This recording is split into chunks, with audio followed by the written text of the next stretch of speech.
Micrófono rojo. Hablemos derecho y claro sobre nuestras leyes, pero de una forma directa y sencilla. Micrófono rojo. Iniciamos.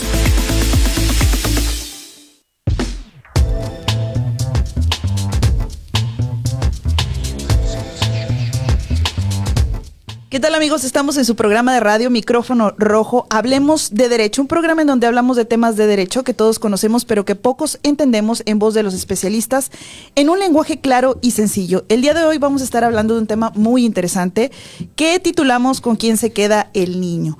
Realmente el día de hoy también estamos tocando este tema porque ha sido un tema reiterado en varios de nuestros programas y consideramos que es muy interesante. El día de hoy también nos acompaña el maestro Eder Farías. Bienvenido. Gracias. De nueva cuenta, pues retomamos el tema de los niños, niñas y las infancias.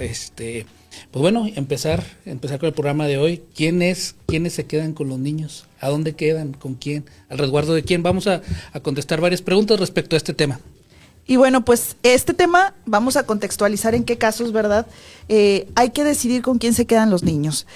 Sabemos que las relaciones familiares siempre son muy complejas, sobre todo cuando tiene que haber una separación de los padres y se tiene que decidir con quién se quedan los niños, quién va a ejercer la patria potestad y la custodia, y sobre cómo van a ser sus convivencias después de una separación, después de un divorcio. Y es muy importante aquí recalcar que siempre la alternativa más viable, la alternativa que menos daño le va a causar a los niños, pues es precisamente llegar a un acuerdo por parte de los padres en donde se priorice la libre convivencia del niño con ambos papás. Pero sabemos que esto no siempre es posible porque cuando hay un divorcio, cuando hay una separación de una relación de mucho tiempo y hay niños de por medio, generalmente se dan cuestiones que impiden que las parejas puedan llegar a un acuerdo, algunas hasta incluso cuestiones de violencia o cuestiones en las que los padres están disputándose la custodia de los niños e impiden que los niños convivan. Y es aquí en donde entran pues los jueces familiares, donde entran los conflictos familiares y cómo en este caso se va a determinar quién se queda con el niño. Primero, quién se va a quedar viviendo con el niño, es decir, quién va a ejercer la custodia del niño, y después cómo van a ser las convivencias, no solamente con su otro papá, con el que no va a vivir, sino también cómo van a ser las convivencias con sus abuelos, con sus tíos y con toda esta familia extendida que de antemano sabemos que es un derecho del niño convivir tanto con ambos padres como también con su familia extendida. Entonces, este es un tema muy importante y pues vamos a empezar aquí a hacer este tipo de comentarios para ir entrando en tema, Eder. Muy bien. Pues efectivamente, ¿quién se queda con los niños? Hay que, creo que, iniciar o puntualizar la cuestión de diferenciar qué es una convivencia, quién tiene la guardia custodia, quién tiene la patria potestad, qué es la patria potestad, quiénes pueden ejercer patria potestad, porque hablamos en programas anteriores de la diversidad de familias que hoy en día reconoce nuestro derecho mexicano. Y para dar, un preámbulo o una introducción al tema, estaría, creo que correcto, identificar figuras jurídicas que establece nuestra legislación familiar. Recordemos que en el estado de Coahuila tenemos una ley para la familia, en la cual pueden identificar todo lo relacionado con cuestiones y relaciones familiares. Una de ellas, y la más principal, es la patria potestad, porque de ahí digo, como un conjunto de derechos y obligaciones recíprocas, devienen otras series de otras cuestiones que se pueden suscitar en la vida diaria que pueden concluir en un conflicto jurídico, como lo hemos mencionado aquí en diversos temas, en diversos programas. Y pues bueno, es importante diferenciar patria potestad, guarda custodia, tutela, convivencias, quiénes pueden ejercer las convivencias, porque actualmente también no solamente los padres tienen derecho a las convivencias, sino la familia extendida, abuelos, tíos, primos, alguien que a lo mejor no les permitan tener acercamiento con ellos, pueden solicitar una convivencia. Todo esto nuestro derecho en la actualidad lo reconoce, la ley para la familia y criterios de la Corte que en últimas semanas han revestido importancia, como es el tema también de reconocer los derechos de las niñas y niños. Recordemos que hay un principio prioritario en nuestra legislación, que es el interés superior de la infancia. es ahí donde encontramos que son las niñas, niños y adolescentes que deben de tener una mayor protección, y no es lo que nos convenga a nosotros como adultos, ni a ti ni a mí como adultos en una relación sentimental, sino es primeramente lo que le es mejor a las niñas, a los niños y a los adolescentes. ¿Por qué? Porque tenemos la patria potestad y tenemos guarda, custodia, obligaciones, sí, hasta cierta edad, a los hijos, 18 años, hasta que sean emancipados en algún momento, pues puede darse la emancipación. Y también hay otras figuras, las cuales podemos ejercer la tutoría legal y tener una capacidad de representación jurídica sobre nuestras personas que tutelamos, pues bueno, dependiendo de las circunstancias que nos veamos inmersos aquí en las relaciones días tras días. Pero es muy importante recordarles, niñas, niños, adolescentes, se les prioriza en sus derechos, y no es como anteriormente tenían los jueces o atendían los jueces a la cuestión de los padres. ¿Quién tiene una mejor posibilidad de tener una convivencia, una guarda, una custodia sobre ciertos niños, niñas? No, hoy en día los jueces familiares, ya lo tuvimos aquí en algún programa, donde priorizan el derecho de las niñas y niños para su mejor beneficio. ¿Y por qué? Porque es una obligación de nosotros como padres, como madre o como familiares o quienes ejercemos una patria potestad, una guarda y custodia, representar, respetar sus derechos y garantizar un desarrollo integral que es lo que ha estado definiendo la Corte en sus nuevos criterios. Bueno, y aquí también es muy importante para quienes nos están escuchando y tal vez se pregunten cómo resolver estos conflictos y sobre todo por qué nacen estos conflictos. Bueno, primero tenemos que explicar que los niños no tienen la libertad de ejercer sus derechos por sí mismos, es decir, un niño siempre va a necesitar a alguien que lo represente hasta que alcance su mayoría de edad.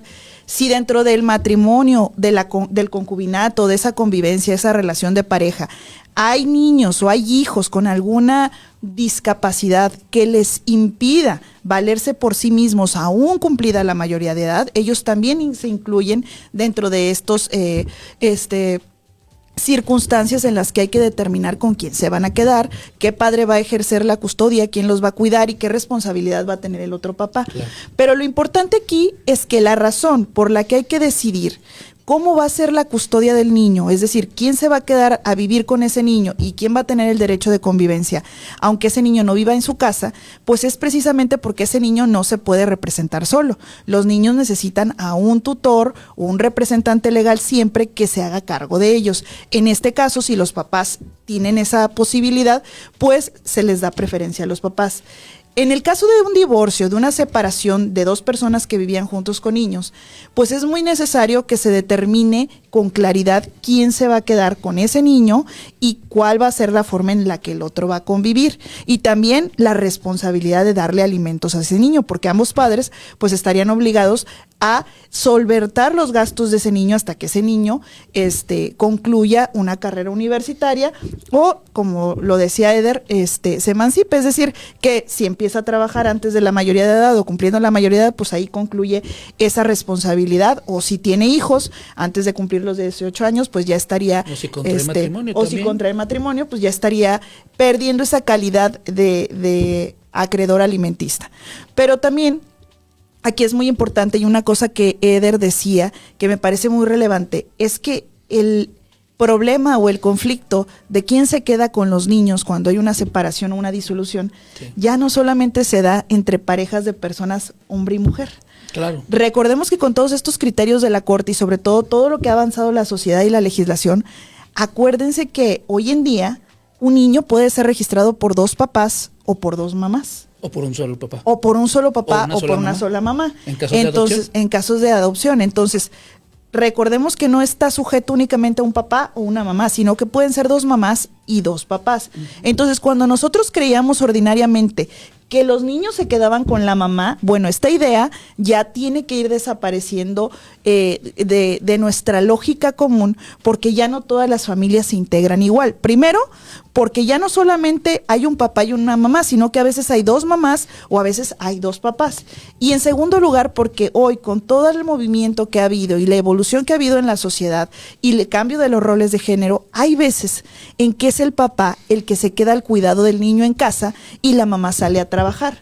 Entonces, todas estas situaciones son determinantes para que un juez decida con quién se va a quedar ese niño, es decir, a quién le va a dar la custodia en caso de que exista un conflicto de que los dos se lo quieren quedar, pero no llegan a un acuerdo. Entonces entra un juez familiar y tiene que decidir con quién se queda el niño. Y estas circunstancias son muy importantes porque hoy en día, como les decía, ya no es determinante que la mamá se dedique al cuidado del hijo. Hoy en día, muchos hombres han asumido el papel en el que ellos se dedican a las labores de la casa o en el que ellos se dedican al cuidado del hijo preponderantemente. Entonces, como estas circunstancias han cambiado, ya no podemos asociar a que el niño siempre se va a quedar con mamá, sino que hay que ver las circunstancias de cada caso particular para que el juez pueda determinar con quién se quede el niño. Incluso, si me permites, maestra, de mantener, bueno, lo decimos después del corte, nos hablan que hay que retomar una cuestión de un corte, y regresando, sí me gustaría también ejemplificar sobre la patria potestad, que es importante definir quién la obtiene, porque en principio ellos tienen la guardia y custodia, pero actualmente, porque en la vida diaria se está prestando esta situación que a veces los padres mueren y también la patria potestad de manera legal le corresponde a otras personas. Ahorita del corte. Muy bien, pues vamos a un corte y regresamos. Gracias por seguir Micrófono Rojo.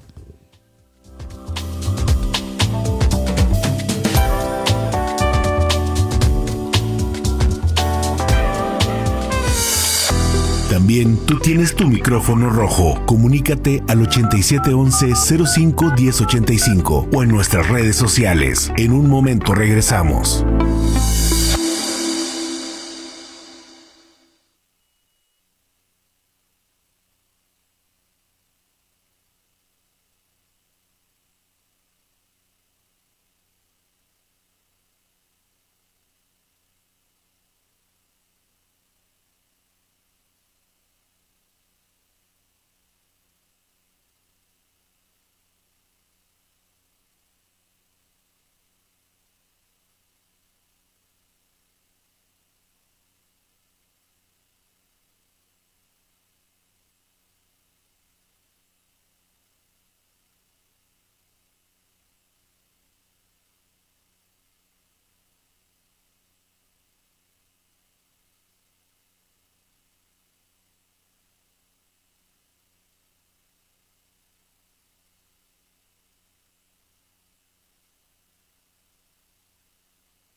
Micrófono rojo. Seguimos con la plática derecha y clara.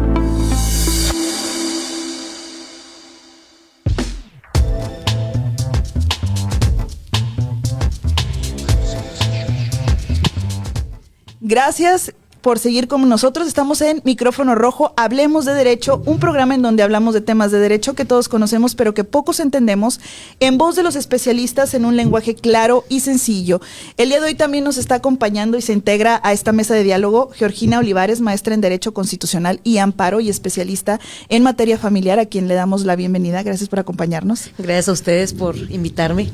Y bueno, pues antes del corte precisamente estábamos hablando de este tema del día de hoy, que es quién se queda con los niños, porque pues como dijimos, cuando hay una ruptura y no existe un acuerdo de los papás, las mamás, los dos papás o el papá y la mamá, pues entonces entraría aquí una cuestión de un conflicto familiar, un juicio familiar en donde se tendría que determinar pues quién se queda con el niño, y ahí el juez tendría que tomar en consideración muchas cuestiones para poder llegar a concluir con quién se va a quedar este niño, porque como estábamos diciendo antes del corte, pues el derecho de la convivencia no es de los papás, es de los niños. Entonces, lo que siempre se tiene que privilegiar es que el niño tenga contacto con ambos padres o con ambas madres, que el niño tenga contacto con su familia extendida y que el niño no pierda el estilo de vida que lleva o esto a lo que nosotros nos acostumbramos a vivir diariamente, a la escuela que va, a las actividades que va.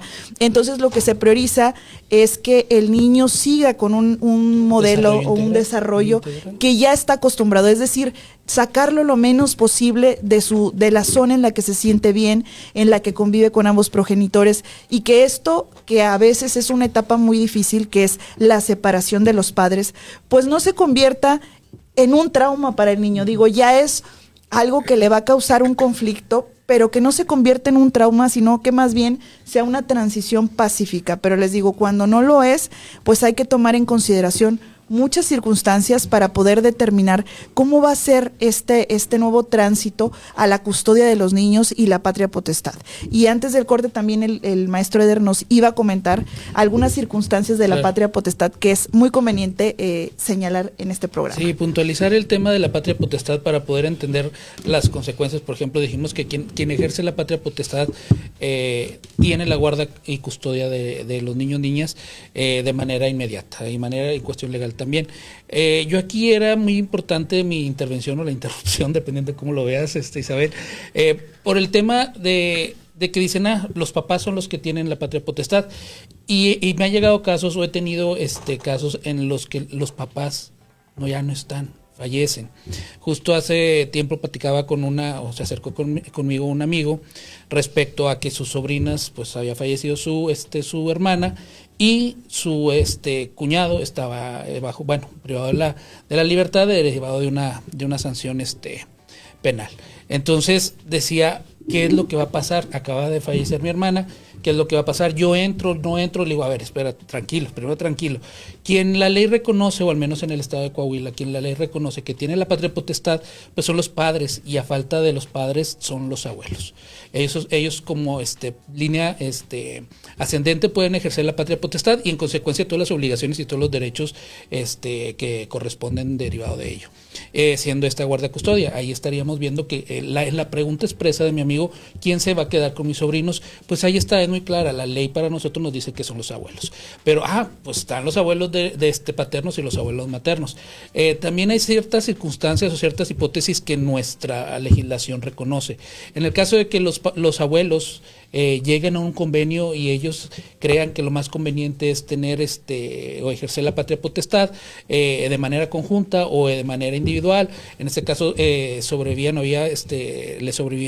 las dos abuelas paternas y maternas, pero ya no los dos abuelos. Entonces ellas llegan a un arreglo a través de la Procuraduría de la familia, de niños, niñas y la familia, llegan a un acuerdo en presencia de ellos, y pues bueno, ellas determinan quiénes los que se ejercían la patria potestad y las convivencias. Es un tema de convivencias, quién las mantenía, no la guarda custodia, en principio la mantenía la abuela materna, así quedaron, y las convivencias quedaron determinadas también. Eso se puede convenir, está reconocido por la ley que puedan generarse un convenio para poder ejercer una patria potestad, guarda custodia o las convivencias con los niños y niñas. Siempre, como hemos dicho, en beneficio de niñas y de las infancias. Y otra de las cosas, pues digo, es lo que quería definir yo en un inicio, patria potestad. Porque no es lo mismo hablar que una cuestión de tutor legal que puede tener otros efectos jurídicos. Pero ahí yo creo que a lo mejor Olivares nos puede manifestar ciertos ejemplos. La diferencia. Creo que sí me expliqué hasta cierto punto de la patria potestad, padres, a falta de los padres, los abuelos, porque después dicen que, oye, pues madres solteras fallecen por alguna cuestión de una enfermedad, cáncer posiblemente, y dejan a los hijos con las abuelas, y después las abuelas andan peleando. Oye, es que me lo quieren quitarme, o sea, vinieron los otros abuelos y demás. Bueno, decirles que tienen también derecho a ejercer la patria potestad.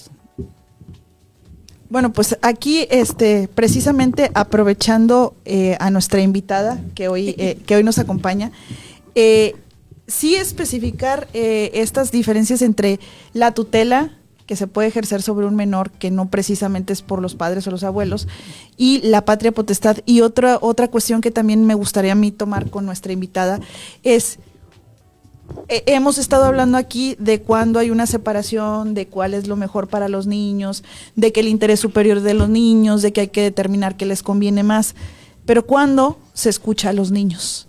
¿En qué momento o a qué edad se les puede escuchar? Y sobre todo, ¿cuál es el valor que un juez le va a dar al dicho de un niño? Es decir, ¿con quién te quieres quedar? ¿Cuándo le va a hacer esa pregunta un juez a un niño? ¿Y en qué términos se la va a hacer dentro de un juicio en el que exista una controversia familiar de custodia y de convivencia con los niños? Hola, ¿qué tal? Bueno, pues primero yo creo que es importante recalcar, ayer estaba escuchando por ahí varios podcasts para motivarme para la plática de hoy y decían una frase que me pareció muy, muy bonita, que es: los niños no nos pertenecen. Entonces es muy importante que los papás entiendan que no son dueños de los hijos y que también los vean como entes humanos a la par, ¿no? Digo, no lo vas a tratar como un igual, pero no lo veas como un objeto. Entonces, no es algo como de, bueno, yo tengo su posesión, ¿no? Como un objeto. Yo creo que es importante establecer eso, porque sí, en la práctica me ha tocado mucho, no quiero generalizar, pero sobre todo con las mamás, que a veces sienten que el niño les pertenece y lo privan del derecho de convivencia con el papá. Ahora, en los casos que tú me mencionabas con respecto a la escucha del menor, la escucha del menor se da cuando hay casos de violencia familiar y también cuando hay una disputa de, oye, ¿sabes qué? Yo siento que mi excónyuge estaba ejerciendo violencia o ejerce manipulación hacia el menor para que el menor no quiera convivir conmigo. Es ahí donde se da la escucha de los menores. El juez primero tiene que evaluar al menor mediante el Centro de Evaluación Psicosocial.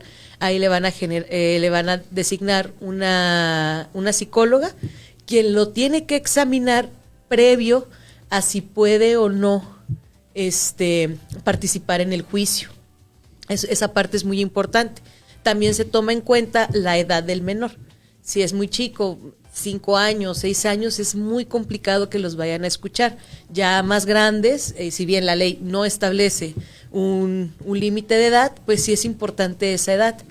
Cuando se da la audiencia de la escucha del menor, en la sala de audiencias nos tenemos que salir todos, nada más se queda el juez, la psicóloga quien realizó el estudio y la Ministerio Público encargada del caso. Ahí se hace la escucha del menor y ya el juez, después de escucharlo, nos vuelve a poner a todos en la sala y ya hace sus conclusiones sobre lo que dice el menor. La verdad, sí se ven cosas muy fuertes, sí hay niños muy, muy dañados, sobre todo por esta manipulación que hacen los papás de, oye, no quiero que veas a tu papá, y dile al juez que no te gusta verlo, y dile al juez que te maltrata, y dile al juez estas cosas, y hay niños que a veces se rompen y ni siquiera pueden dar su declaración porque están tan nerviosos entre lo que les dicen, entre estar con una figura de autoridad, y hay veces que ni siquiera pueden declarar porque están llorando. Pues es un tema muy complejo y ahorita vamos a seguirlo tratando más a fondo. Vamos a un corte comercial y regresamos. Estamos en Micrófono Rojo. Gracias por acompañarnos.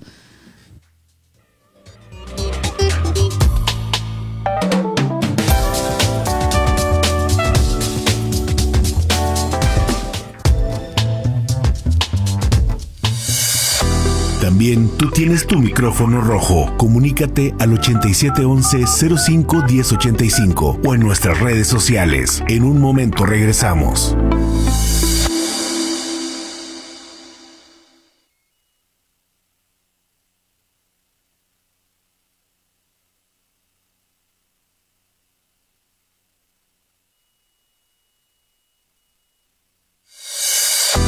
Micrófono rojo. Seguimos con la plática derecha y clara.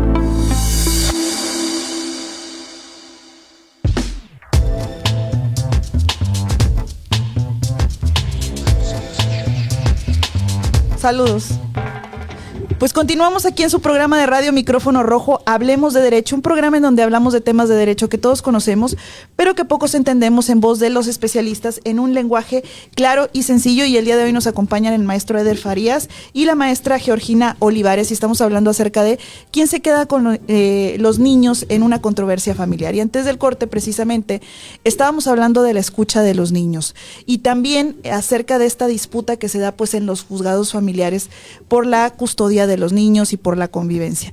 Aquí a mí me gustaría mucho hacer una aclaración, porque sé que tal vez muchos de quienes nos estén sintonizando en vivo en TikTok o en Facebook, o quienes nos estén sintonizando desde la radio, en Adictivo Radio, tendrán ahorita un conflicto familiar tal vez donde involucre niños, y sí me gustaría aquí hacer una reflexión sobre este tema, porque créanme que una disputa familiar con niños en un juicio, en un juzgado, llevarla a este nivel por una cuestión personal entre dos adultos es ejercer violencia contra sus hijos. Claro. Realmente ustedes no saben cómo victimizan a sus hijos cuando los exponen ante un juez o ante un psicólogo y les preguntan, ¿con quién te quieres quedar a vivir? Yo quisiera que ustedes se fueran a su pasado de cuando eran niños y qué sentirían de que les pregunten, ¿con quién quieres irte? ¿Con tu mamá o con tu papá? Para un niño, esa pregunta no es con quién quieres irte, es a quién quieres más. Así es. Entonces, yo creo que no hay peor forma de victimizar a un niño después de que sus padres, que han vivido juntos muchos años y se separan, que preguntarle con quién se quiere quedar.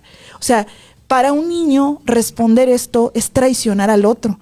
Entonces creo que llevar a estos extremos un juicio en donde estamos peleando una custodia, en donde estamos peleando la convivencia, como padres sí deberíamos de ser muy conscientes y muy prudentes de que estos juicios siempre acaban con el trauma de un niño, o sea, siempre acaban siendo el trauma de un niño.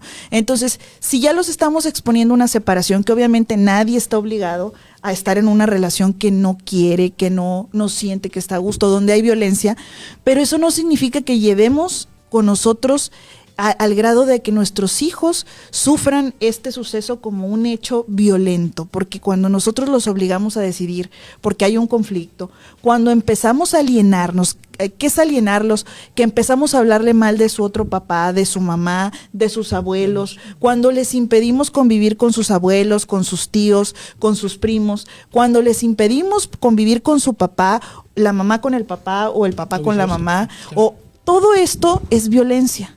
Y no solamente se traduce en que le estamos creando una afectación a un niño, se puede traducir en el juicio en un motivo para que el juez determine la custodia, claro, para que tome medidas en contra del padre que esté ejerciendo este tipo de violencia, porque es violencia contra sus hijos. Entonces, es llevarlos a la reflexión de que al final de cuentas, ustedes tal vez sufren el daño de concluir una relación de forma a lo mejor abrupta, pero el daño más grande, considero yo, cuando se termina de esta forma violenta una relación y obligamos a los niños a ir a un juicio y obligamos a los niños a decidir con quién se quieren ir, es para los niños. Siempre hay que tratar de que la conclusión sea un acuerdo entre las partes. Claro, que es lo más sano. Lo habíamos dicho en programas anteriores, incluso cuando estuvo aquí la psicóloga haciendo una reflexión de los efectos inmediatos y los efectos a largo plazo que pudiesen ocasionar sobre los niños y las niñas.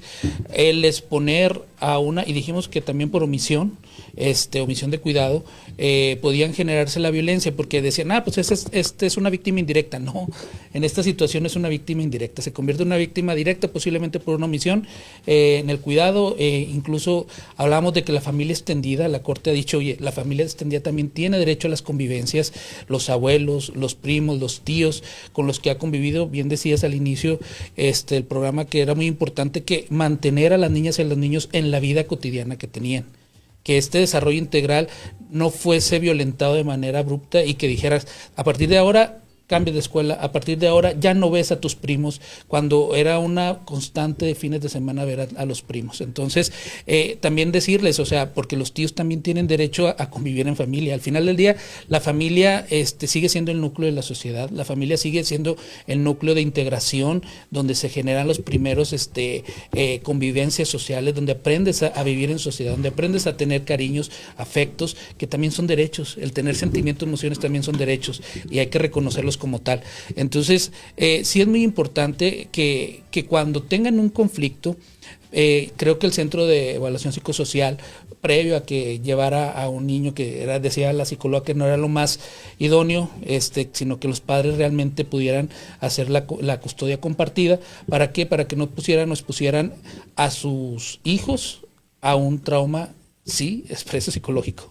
Porque ella nos decía claramente, en ese momento, el hacerle ver o que el niño piense que por su culpa su papá o su mamá entró a la cárcel por violencia familiar, o sea, digo, el choque, nos lo dijo la psicóloga, era de manera inmediata y a largo plazo iba a traer consecuencias. Entonces pensemos como padres de familia, pensemos en esta situación y que volvamos al tema, el reconocimiento del derecho a una guarda custodia, patria potestad, a la convivencia con toda tu familia, no solamente padres, sino toda tu familia extendida, es un derecho de las niñas y niños y pues hasta que no sean y ahora sí mayores de edad, que puedan de ellos decidir bajo o sea, o fuera de la esfera de la patria potestad que ejercen sus papás, pues bueno, pues ellos puedan determinar con quién quieren convivir dentro de su familia. Fíjate, Eder, que ahorita decías un tema interesante, que es lo de la custodia compartida.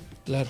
Ese es un criterio nuevo, no tiene mucho, que se está dando, y yo siempre les comento a mis clientes que también, si bien es cierto, pues hay que buscar el interés superior del menor, también hay que hacerlo con mucho criterio, ¿no? Y con los pies sobre la tierra.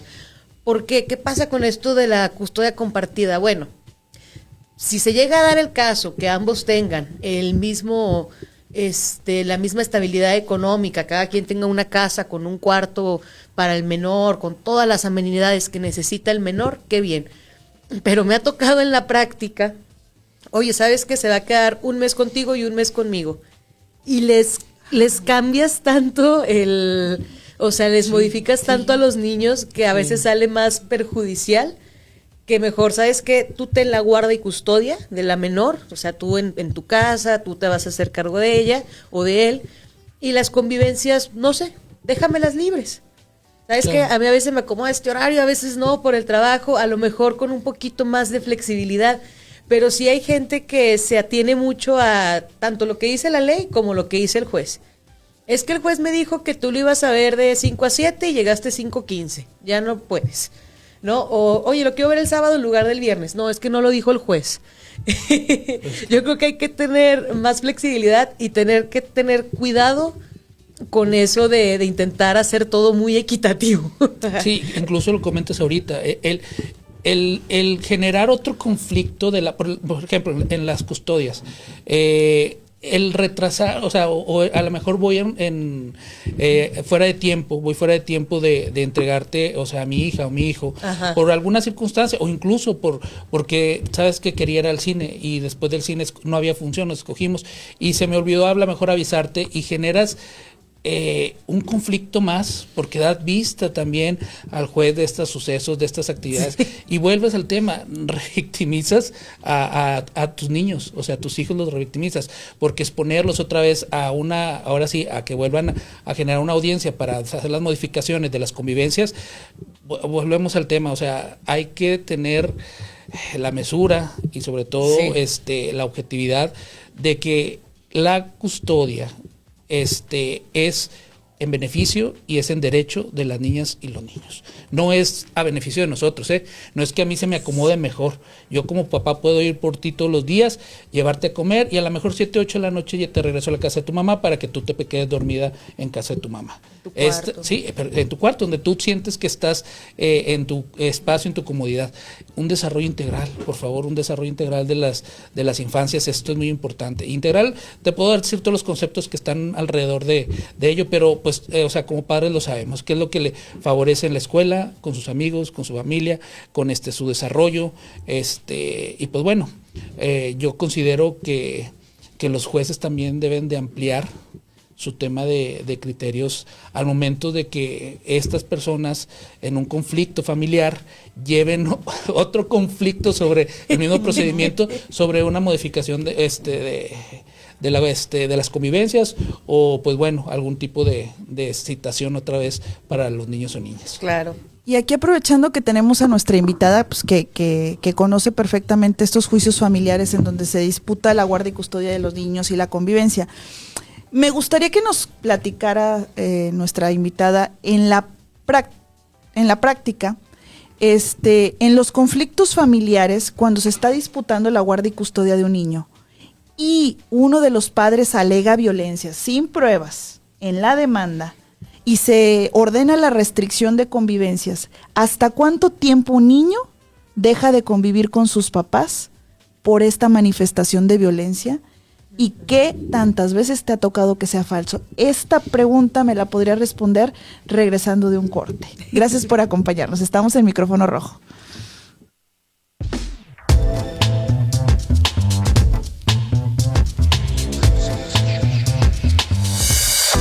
También tú tienes tu micrófono rojo. Comunícate al 8711-051085 o en nuestras redes sociales. En un momento regresamos.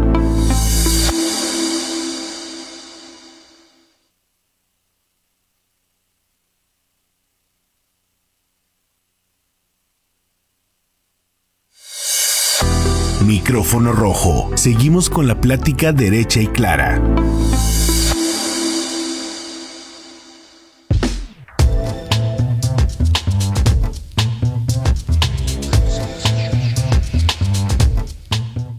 Gracias por seguir con nosotros. Estamos en su programa Red de Radio Micrófono Rojo. Hablemos de Derecho en Adictivo Radio 90.3 FM todos los sábados de 1 a 2 de la tarde. Gracias a quienes nos acompañan en la radio y también a quienes nos acompañan en TikTok y en Facebook en vivo. Estamos en Micrófono Rojo, un programa en donde hablamos de temas de derecho que todos conocemos, pero que pocos entendemos en voz de los especialistas en un lenguaje claro y sencillo. Y el día de hoy nos acompaña el maestro Eder Farías y la maestra Georgina Olivares y estamos hablando acerca de en los conflictos familiares, ¿quién se queda con el niño? Y antes del corte estábamos lanzando una pregunta a nuestra invitada y le estábamos preguntando, cuando uno de los padres en un conflicto familiar en la demanda alude a violencia familiar, obviamente que aquí pues no se requiere ninguna prueba de inicio, ¿verdad? Esto se prueba en el juicio y la sola manifestación tiene ciertas consecuencias. ¿Hasta cuánto tiempo, en tu experiencia, puede un niño dejar de ver a uno de sus padres por esta manifestación de violencia? ¿Y qué tan frecuente es que esta manifestación sea falsa? Es decir, que al final se concluya que no hay violencia, pero esa manifestación ya impidió que un niño conviviera con uno de sus padres durante tanto tiempo. Bueno, en mi experiencia me ha tocado que tiene que haber un indicio para que el juez, para que le puedas acreditar al juez esta violencia.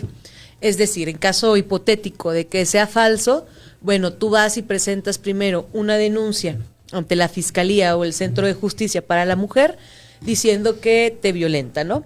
O que esta persona ha ejercido actos de violencia en contra tuya y en contra del menor.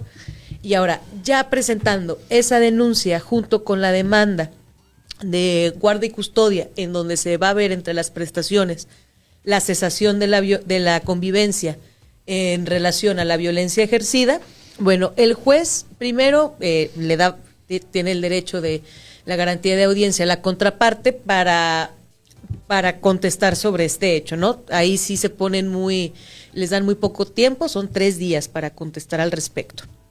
Ya una vez que el juez vea, bueno, él puede decir, ¿sabes qué? Las convivencias van a ser supervisadas, es lo que me ha tocado. Es decir, va a ir el actuario, se va a señalar horario y tú vas a llevar a cabo las convivencias en el lugar que elija la madre o si vive en una cerrada en el jardín y demás, pero tiene que estar ya sea un actuario, ya sea una persona del DIF o de PRONIF, tiene que estar ahí al pendiente, ¿no? Así cortarlas de tajo, no, a menos que haya ya un antecedente criminal o ya una sentencia, tal cual, ¿no? Donde ya se dictaminó que esta persona ejerció actos de violencia, pero si nada más están los indicios, es lo que se realiza. Son convivencias supervisadas y pues obviamente PRONIF también tiene que actuar de inmediato para actuar al domicilio. Lo que sí hacen, para entrevistar a las personas involucradas. Lo que sí se hace de inmediato es, y sí me ha tocado que sea falso, es oye, ¿sabes qué? Mi cónyuge me está ejerciendo actos de violencia sobre mí, corro el peligro de que me mate, pase cualquier otra cosa a mayores, sácalo de la casa. Es la separación de personas.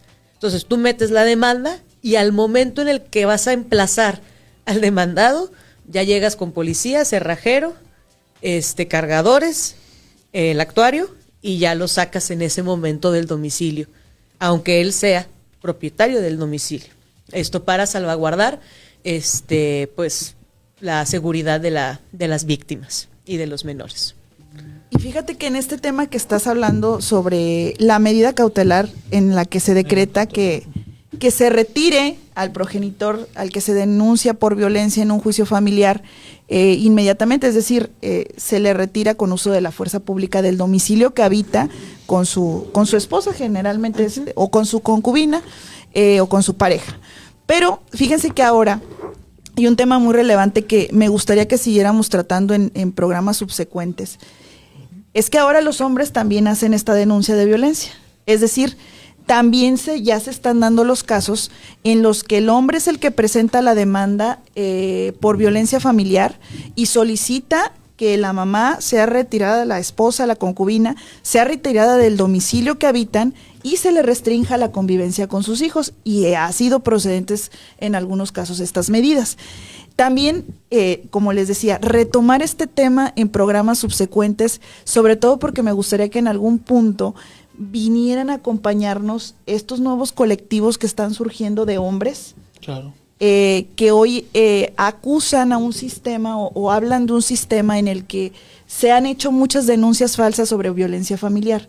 Realmente no podemos saber en sí cuál sí es o no, porque sabemos que históricamente nuestro país es un país en donde se ha violentado a las mujeres, pero no podemos dejar atrás o de lado que también el sistema a veces se ha utilizado pues para engañar, obviamente, en donde se piden estas medidas, y como lo dijimos antes, aquí las personas más violentadas pues son los niños, porque si ustedes hacen una denuncia de violencia y se toman estas medidas y los niños ven cómo retiran a su papá o a su mamá del domicilio con el uso de la fuerza, con policías, les impiden la convivencia, este trauma es para sus hijos. Entonces, hoy en día, les digo, ya están apareciendo estos colectivos que se quejan precisamente de que estas medidas pues se emiten generalmente contra los hombres y que ahora pues también existe cierta violencia en contra de los hombres. Entonces sí nos gustaría que algún día estos colectivos vinieran a contarnos su experiencia en los juzgados y que nos digan cómo han vivido y cómo han lidiado con esto, porque es un hecho que hoy, como lo dijimos al principio, pues las familias están cambiando, los roles están cambiando. Hoy en día ya no es prerrogativa, sí es muy más común, pero no es tanto la prerrogativa de que la mujer se quede en casa, sino que a veces hoy ya se está cambiando este rol. Y hay hombres que se dedican a las labores del hogar, hay hombres que se dedican a los hijos, entonces está variando mucho la convivencia y la forma en la que se convive con los hijos, en los que se adoptan estos roles y pues en que se toman estas medidas para evitar la violencia. Y siempre reiterarles que denunciar violencia cuando es falso altera el orden de convivencia de sus hijos en un juicio familiar. Entonces sí es muy importante que tomemos en cuenta este tema y pues si algún colectivo de ellos nos está escuchando, tanto hombres como mujeres que han vivido estas situaciones, nos encantaría que nos acompañaran a algún programa, porque al final de cuentas estamos hablando de derecho y todo esto tiene que ver con estos juicios que a veces son eternos y que hay niños que muchos meses no ven a su papá, que muchos meses no ven a su mamá, se desvincula, nos decía la psicóloga cuando nos acompañaba, un niño que no ve durante 2 meses a su papá o a su mamá, lo borra. Sí. Así es. Lo borra de su memoria. Entonces, esto es muy grave y es muy alarmante porque si nosotros mentimos en un juicio, créanme que estamos ejerciendo violencia en contra de nuestros hijos. Y entonces quienes se deben de quedar con los niños, pues son ellos, o sea, definir, yo creo que fuera de los problemas que tengamos como personas adultas, que ya nos tocó generar nuestro desarrollo personal y saber hasta dónde podemos determinar y tener conocimiento de las acciones y del alcance de nuestras acciones, pues bueno, decir que los niños y las niñas, en principio, en la madurez de nosotros, se quedan con quien ellos quieran y en los términos que ellos crean que les favorecerá más. Hay que escucharlos, hay que escucharlas y decir, oye, pues estamos en una separación, ¿qué te parece que es la convivencia para ti? Con tu mamá, conmigo, a lo mejor con uno en una semana, o etcétera. Hay que escucharlos y sobre todo, si no llegamos a un acuerdo, pues confiar en las autoridades. Creo que en el estado de Coahuila tenemos juzgados especializados que nos pueden, ya ahora sí con toda la experiencia, y un centro de estudio psicosocial que también está muy profesionalizado respecto a este tema de violencia familiar y poder determinar en principio lo que le conviene a los derechos de las niñas y niños. Y pues ya para ir cerrando el programa del día de hoy, con este tema tan interesante, me gustaría que nuestra invitada nos diera pues un cierre y una conclusión y sobre todo la promesa de que nos va a volver a acompañar, porque obviamente no tocamos ni la más mínima parte de este tema que es tan extenso y que me parece que es muy interesante y el público pues está interesado en conocer esto y sobre todo están en este supuesto. Entonces me encantaría que nos dieras una conclusión y con qué nos quedamos en este programa y obviamente qué nos falta. Muchas gracias. Nos falta tiempo. Pues bueno, así como cuando abrí, lo que les vuelvo a comentar es, los niños no nos pertenecen, hay que verlos como iguales, hay que escucharlos, como decía nuestro compañero Eder, y bueno, también no hay que darle al Estado esta característica paternal de bueno, ellos tienen que decidir por nosotros, ¿no? O sea, también hay que tener nuestro propio criterio, también hay que educarnos, no hay que ser pequeñas personitas, que parece que necesitamos más nosotros un papá que nuestros hijos. Pues muchas gracias a quienes nos han acompañado en Micrófono Rojo. Gracias, Eder, por acompañarnos el día de hoy. Muchas gracias a ti. La verdad que nos falta tiempo. Sí. Falta tiempo en este programa, y volvemos, o sea, yo creo que cuando también vengan los colectivos estaría genial que nos acompañara también la psicóloga. Creo que ella trae muy medido el tema de los problemas psicológicos que pueden generarse a las infancias, porque ella ha vivido procesos legales, ella ha estado inmersa en los juicios y creo que es muy importante que ustedes escuchen muy bien lo que una persona profesional de estudio psicológico puede definirles como algún trauma que a largo plazo puede afectar más a sus niños y generar otra vez otro círculo de violencia o generar otra violencia, porque una persona que ha sido violentada, si no lleva una terapia que pueda ejercer su salud mental, va a generar el mismo o por lo general comete el mismo acto porque por el cual fue violentada o es sujeta a que vuelva a ser violentada de manera frecuente o cotidiana. Pues muchas gracias a quienes nos acompañaron el día de hoy, gracias a nuestros invitados, gracias a nuestro comentarista y gracias a quienes nos vieron en vivo desde TikTok y Facebook. Estamos en Micrófono Rojo, nos vemos la próxima. Hasta luego. Bye.